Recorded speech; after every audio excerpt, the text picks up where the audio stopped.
ప్రతి భారతీయుడు గౌరవంగా జీవించాలి, గౌరవంగా మరణించాలి.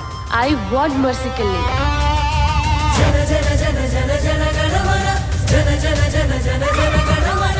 అనాథులు అంటే దొంగలు కారు.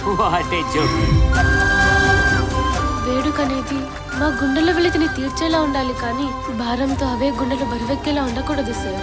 రే మామ, ఎవర్రై గోల్డ్ ఫిష్?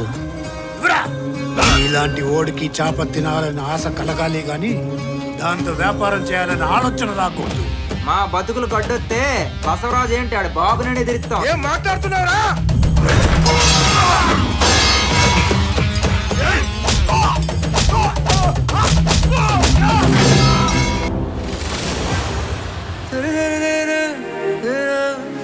ఏంద్రే ప్రేమ ఎక్కువైనట్టుందా? నాకు దాని మీద ఉన్న ప్రేమ ఆ చదువు కంటే చాలా గొప్పదిలే. ముద్ద బంతి పువ్వులాలా నవ్వుతుంటే వెన్నెలేలా కాటుకున్న కళ్ళతో వలా విసిరావే నాపై నీలా. చదువు గట్రాలు మీకు ఎందుకయ్యా?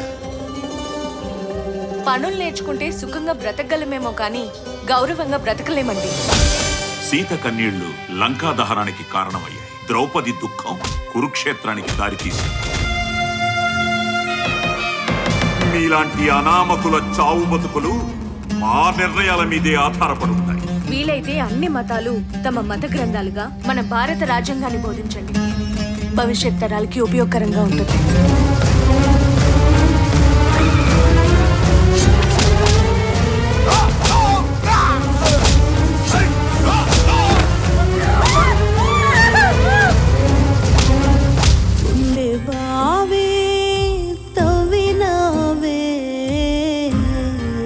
మానసిక క్షోభను అనుభవించే కంటే చచ్చిపోవడమే మేలనిపిస్తోంది సార్. నీకు ఆ రైట్స్ లేవు. ఈసారి మిమ్మల్ని కూడా చంపేస్తా.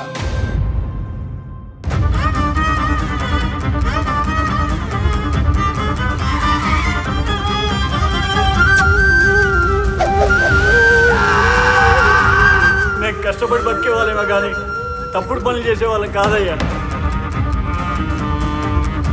ఇంకేదైనా దాన్ని కాల్చి తింటారా? చంపితేనే పరువు ఉంటుందంటే ఏవైనా చేస్తాను.